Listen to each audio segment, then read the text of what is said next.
Alex, you're in Howard Beach, Queens, where I almost can't believe it has been 1 year since Karina Vetrano was murdered. What do you got? 1 year to the day, Karina Vetrano said goodbye to her father, Phil, and went for a late afternoon jog that she never came back from. Karina's last breath was so close to what seemed like the safety of home. She clawed at and fought her killer, but her family and her neighborhood were not there to help her. Ideas of total security in the place where she grew up in were made into a myth by a complete stranger and acres of tall weeds.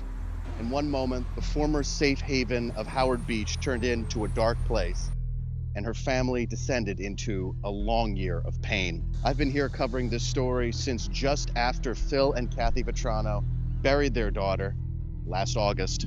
No one knew at that point what had happened. Was it a random attack? Did she have a stalker? Was there a killer who was watching and waiting to strike again? Tensions ran high amid the community, and the wives and the children of the firefighters, contractors, and cops who make up Howard Beach boiled over with anger at one of the community meetings. It took a life. It took a life. Isn't that enough? As the weeds turned brown and summer turned into fall, there were theories. There was an NYPD sketch. There was a profile. Nothing. I tried out some theories of my own. It's what's called an anger retaliation rapist. Okay. And an anger retaliation rapist hates women. I got to know Karina's father, Phil. He's a strong guy. He's a tough guy whose daughter's happiness was so important to him that he laid in the back of a rented minivan for 3 days with a bad back rather than break his promise to take his daughter with him on a trip to Las Vegas. But all the strength that you have can't be enough when your world is completely ripped apart. In January, retired homicide detective Gary Britton and I went out to talk to Phil. Phil's pain was boxed away, but I could read his anger. Matthew 5:38. Okay. An eye for an eye. Okay. Retribution, it's called. Forgiveness is not up to me.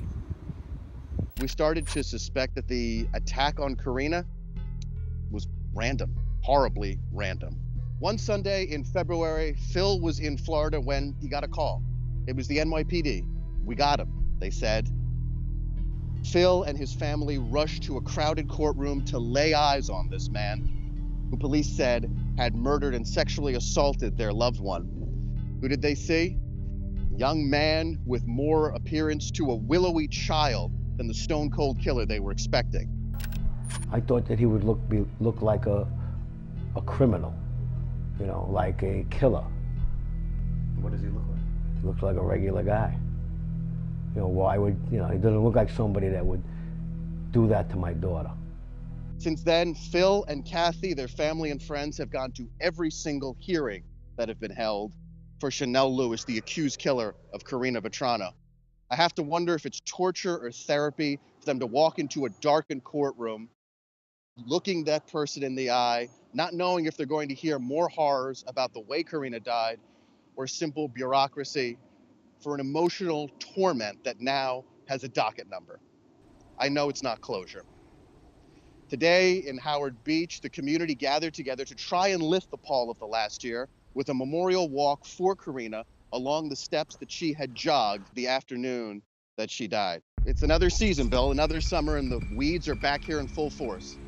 In a way, we're all still lost in the weeds because police say Karina's murder was completely and totally random.